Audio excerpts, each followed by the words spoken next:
Hoy se cumplen 5 años desde que se murió mi papá y quiero hacer este video en una forma de honrarlo, de ayudar a quienes están pasando por un momento similar y para contar este viaje que ha sido el proceso de llegar a agradecer la muerte de mi papá. Suena súper fuerte, así como que hubiese querido que pasara y no. No desearía que estuviera aquí conmigo él. Pero el pasar por todo este proceso y el viaje que ha sido y todo lo que he aprendido, lo agradezco, lo agradezco. Así que voy a separar este video primero en el por qué quiero compartir esto. Segundo, contar la historia de la muerte de mi papá. Y tercero, todas las etapas que viví después de su muerte. Comparto este video porque creo que puede ayudar a apaciguar el dolor de alguien que esté pasando por lo mismo y que te puedas llegar a relacionar con la experiencia por la que pasé y que puedas ver de que hay una luz al final del túnel de los que seguimos aquí en esta realidad. Que sepas, si estás pasando por la muerte de un ser querido, que no estás solo, que no tiene nada malo de hablar de la muerte y te invito a tener coraje a hablar sobre la muerte. Y quiero creer que en unos años más la muerte ya no va a ser un tema tabú y que vamos a poder ayudar en la transición a una persona y a la vez ayudarnos a nosotros mismos en ese proceso que puede ser tan estresante y bueno, más en nuestra sociedad occidental porque por ejemplo en India la muerte está así expuesta a los ojos, no se esconden los cuerpos en un cajón, se pasean los cuerpos muertos por la calle a la vista de todos, se queman a la vista de todos. Entonces no es algo inalcanzable pensar que podemos hablar de una manera menos tabú sobre la muerte. Bueno, les voy a compartir la historia de cómo mi papá murió hace 5 años. Él le dio cáncer al páncreas, el cual tiene creo que es 90% de probabilidad de muerte. Y creo que solo el 5% dura más de un año. Así que cuando se lo diagnosticaron sabíamos que era inminente. Y lo que no sabíamos era que iba como a durar tanto tiempo, fueron 11 meses. Y la verdad es que al no saber cómo hablar del tema, nunca hablé sobre la muerte con mi papá, excepto por una vez, que ya les voy a contar. Entonces como que estaba un poco cegada a la idea de que él se iba a morir, como que no lo tenía asumido. Pero cuando me dijeron que se iba a morir, porque yo estaba en Estados Unidos haciendo un intercambio y yo sabía que él estaba enfermo y él me dijo que él iba a estar bien, que estaba pasando por la quimioterapia y que fuera porque esta era una oportunidad única de estudiar en Berkeley, una universidad de las mejores del mundo y en la que él también había estudiado. Y un día me llama mi hermano y me dice: oye, vino la doctora de los cuidados paliativos y quería saber si tienes alguna pregunta. Y yo, sí, ¿cuándo va a ser la próxima quimioterapia? No, ni siquiera sabía lo que significaba cuidados paliativos, que si no lo saben es los especialistas que se dedican a ayudar en la transición hacia la muerte a una persona, hacerla menos dolorosa, tener menos sufrimiento. Entonces mi hermano me dice, no, son los cuidados paliativos, son los preparativos para la muerte. Y ahí fue como, ¡pah! Choque. Wow, me necesito volver. No me voy a perdonar nunca a mí misma estar en otro país cuando mi papá se muera. Y mi hermano me dice, es que mi papá no quiere que vuelvas. Y yo, no. Entonces hablé con todos en mi familia antes de hablar con él. Y como para agarrarme de confianza, porque quiero que entiendan algo. Y que va a servir mucho como para que entiendan todas las lecciones que he aprendido en este proceso y el por qué agradezco su muerte. Mi papá era una presencia enorme en mi vida y en las de mis hermanos. Todas las decisiones que tomábamos pasaban por él. Entonces como que me tuve que preparar para esta conversación con él y le dije, oye, me voy a volver. Y él me dice, no, es que esta es una oportunidad única, que tú estás allá. Y yo, bueno, porque como son las cosas locas de la vida, cuando mi papá estaba estudiando en Berkeley, su papá se enfermó de cáncer. Y él se devolvió y estuvo 2 días con él o 3 días y murió. Y ahora que yo estaba en Berkeley, mi papá se enfermó. Pero mi papá cuando su papá se enfermó, no, él como que dejó en pausa, o sea, se tomó unas vacaciones de, no sé, 1 semana, 2 semanas, y después volvió a hacer estaba haciendo su máster. Pero yo estaba haciendo un intercambio, entonces era mi punto, era como, papá, yo estoy haciendo un intercambio. Y yo le digo, bueno, pero me dan la posibilidad de volver a Berkeley hasta el 1 de diciembre. Esto era como finales de octubre. Así que, o sea, yo puedo tomar la decisión de volver a Berkeley antes del 1 de diciembre.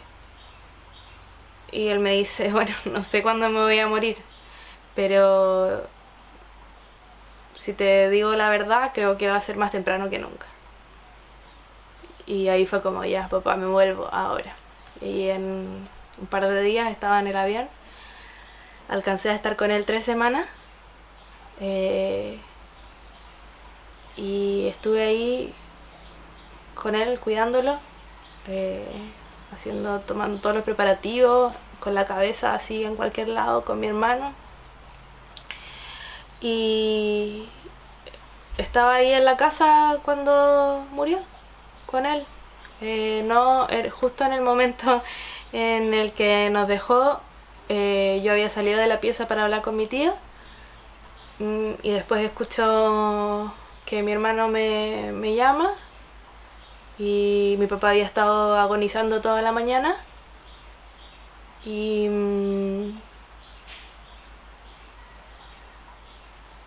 lo último que sé que me escuchó fue que lo quería mucho, y porque me hizo así. Y creo que la última cosa que dijo fue cuando llegó mi hermano, porque mi hermano estaba en la universidad y volvió, y llegó y le preguntó, le miró y le dijo, ¿para dónde vamos?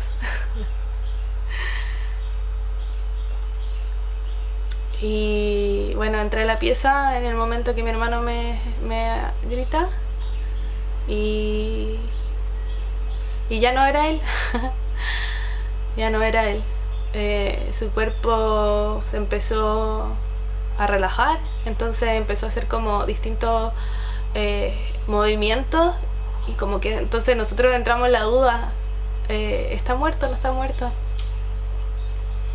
Pero sí, estaba solo, claro, su cuerpo relajándose, soltando, y esa fue la primera lección. Que nosotros no somos el cuerpo. Mi papá no era él, o sea, no era ese cuerpo que estaba ahí. Yo sabía que mi papá se iba a morir, pero nadie te va a preparar para ese momento. O sea, ni para todo lo que pasó después. Es imposible, es una cosa que tienes que vivir y experimentar. Y no hay ningún proceso mejor que el otro. Es tu proceso de luto, sea como sea que venga. Él murió el 21 de noviembre del 2013 Y el 1 de diciembre era mi última oportunidad para decir si es que quería volver a estudiar en la universidad en California. Y fue como, bueno, ¿qué querría? O sea, en una semana tuve que volver a tomar esa decisión y fue como, ¿qué querría mi papá? Que volviera a Berkeley. Y me entero hoy ya me voy a poner a llorar.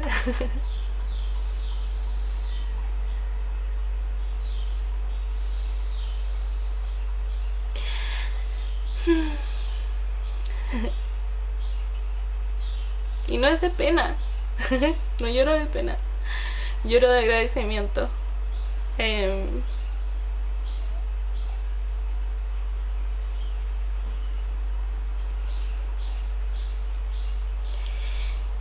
Me enteré después que él ya sabía que se iba a morir,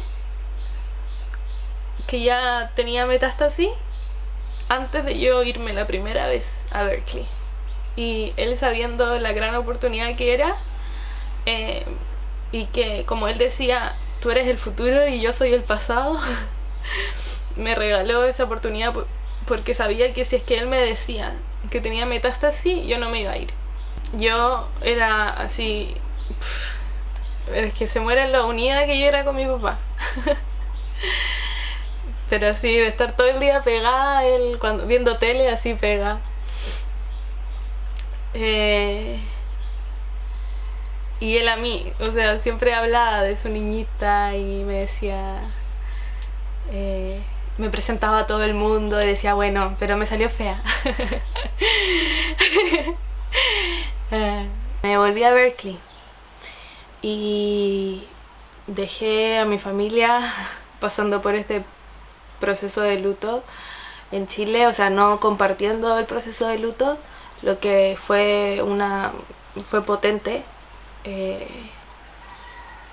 pasarlo cada uno como por su lado, los tres en diferentes ciudades, y yo me metí así en un túnel en el que obviamente que lloré mucho y recordaba a mi papá todo el tiempo, pero estaba así full enfocada en la universidad, en esta experiencia que estaba teniendo, además como de conocer gente todo el tiempo, de abrirme al ecosistema de emprendimiento que hay en San Francisco.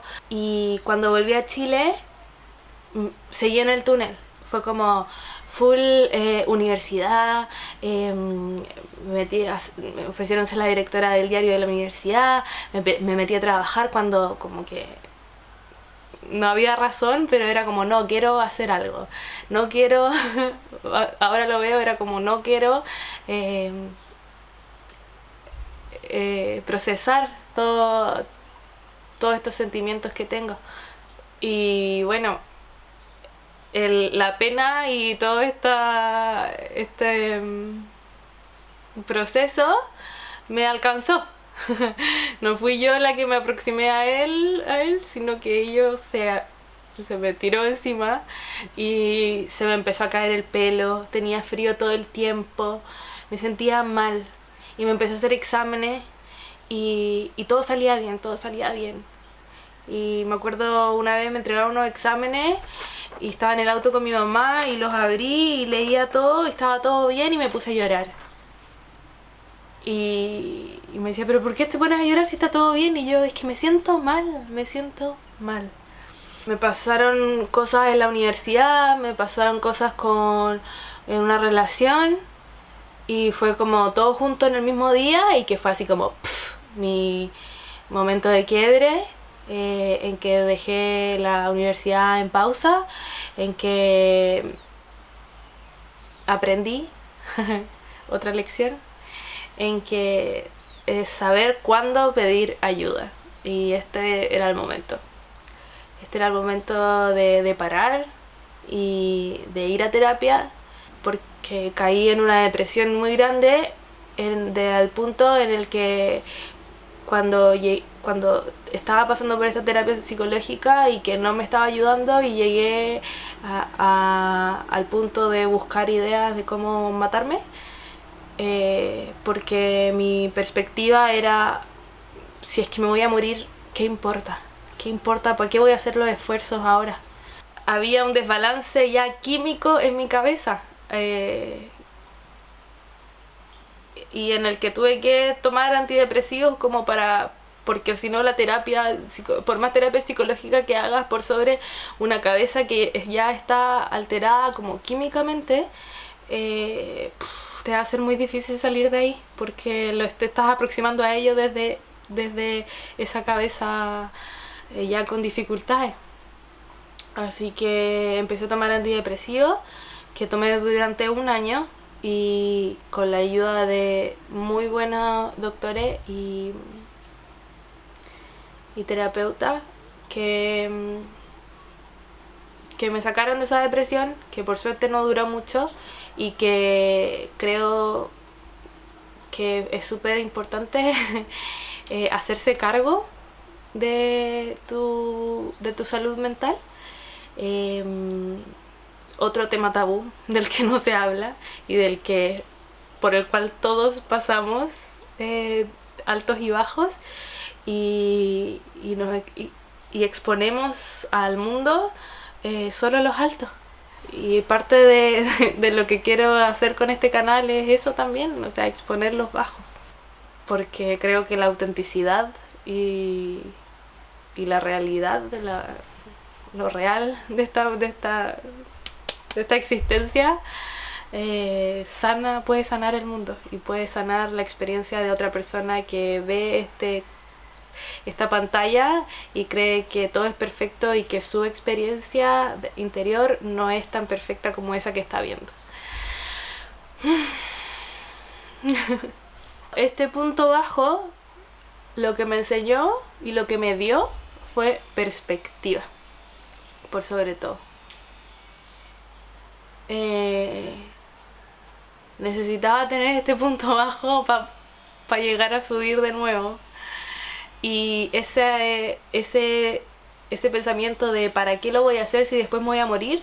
Cambió a esta es mi única oportunidad en la tierra y no sé cuánto va a durar, y por eso quiero hacerla la mejor, quiero hacer lo que yo quiera en el momento que quiera, y quiero ser feliz y quiero ayudar a otros y voy a crear la realidad que yo quiera,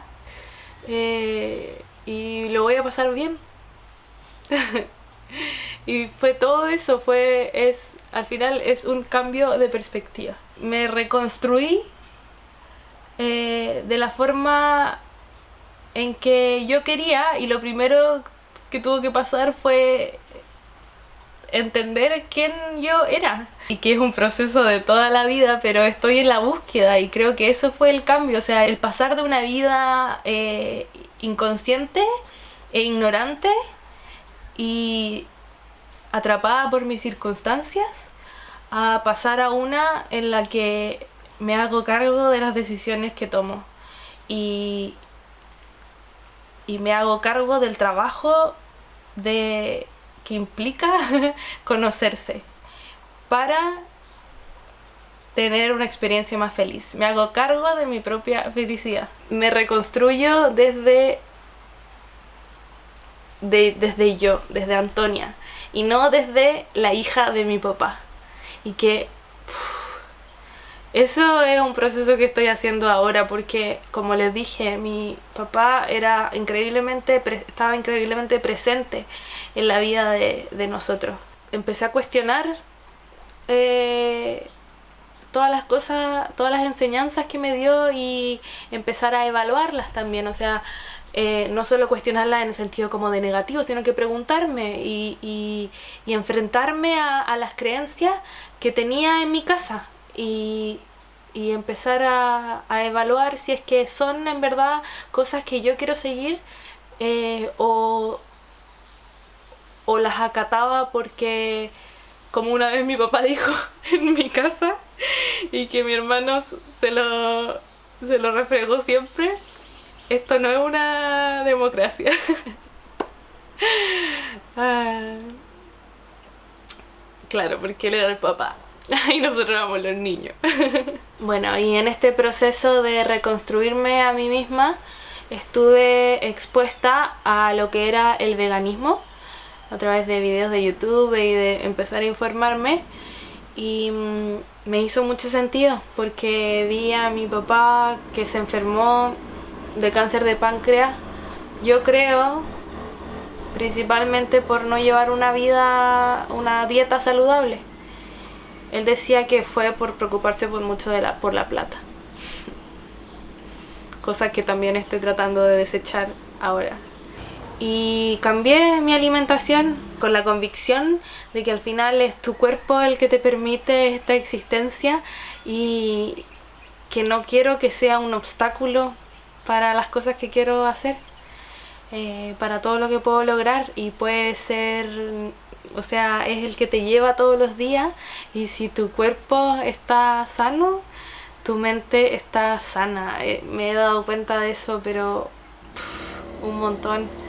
Al haber salido de esta depresión tan grande y haber encontrado el coraje para seguir y terminar la universidad, mi último semestre hice mi pasantía en un periódico y me di cuenta que no quiero trabajar en una oficina, ni por nada, quiero estar en el terreno.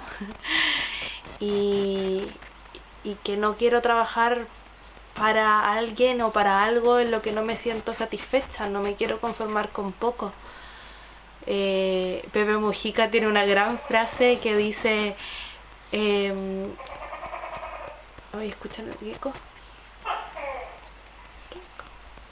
Gecko.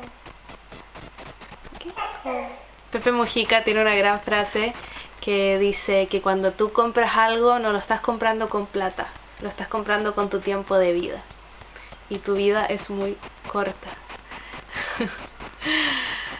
Y no quiero estar viviendo para alguien más, quiero vivir para mí.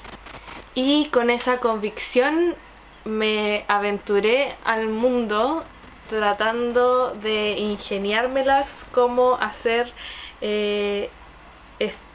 cómo ganarme la vida de manera freelance, con el tremendo regalo y el tremendo colchón y el tremendo apoyo que mi papá me sigue dando incluso después de morir, que fue dinero y recursos que me llegaron después de su muerte, porque por un seguro de vida que tenía.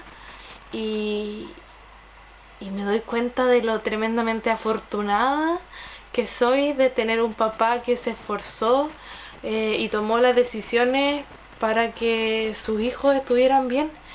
Y tengo clarísimo que aventurarse al mundo freelance desde esta posición es súper cómodo. Es súper cómodo y soy tremendamente afortunada por eso. He tenido que hacer el trabajo. No ha sido fácil y no lo seguirá haciendo. Pero todo depende de la perspectiva con la que nos aproximamos a la vida. Eso creo yo, al menos. Si sigo evitando estos sentimientos que considero malos, como la tristeza, el enojo, la desesperación, la angustia, el no entendimiento, si me quedo en el no entendimiento, no voy a progresar. Mi papá escribía en unos cuadernos preciosos con miles de dibujos y inventos. Él era arquitecto, y le gustaban los móviles.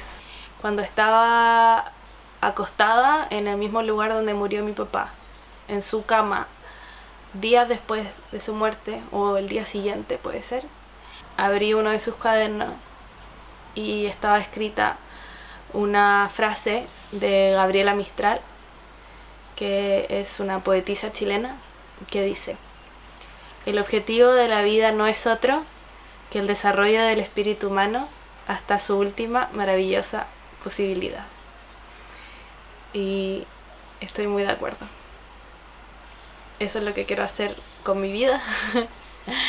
Esa es una de las mayores lecciones que me dejó la muerte de mi papá y por la que estoy inmensamente agradecida de tener. Obviamente que preferiría tener a mi papá a mi lado. No digo de que experimentar la muerte sea la única forma de crecer.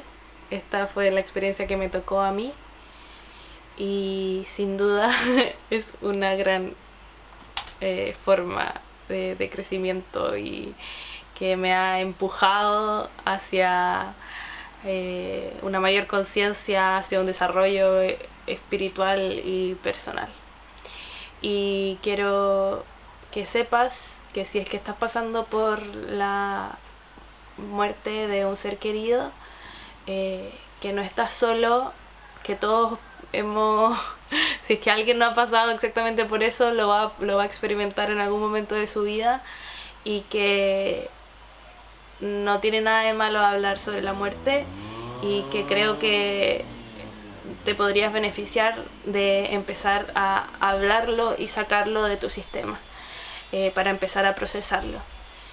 Y empezar a entender estos sentimientos y esta como sensación de existencialismo que surge en nosotros después de ver partir a un ser querido. Así que si es que te sirve y estás en el momento indicado o que tú crees que sería bueno para ti, para eso, te invito a que dejes un comentario abajo contando tu experiencia y para así desahogarte y saber y poder responderte, y si no te respondo, saber que estás sacándolo de tu sistema y que quizás haya otra gente dentro de esta comunidad que quiero formar con ustedes que sí te pueda apoyar. Te mando un abrazo grande y gracias a todos por escuchar y honrar la muerte y la vida de mi papá. Mira, mira. Ay, ay, ay. Ay, qué susto. Qué susto, qué susto. Ay. ¡Qué cosa más furiosa! ¡Ah!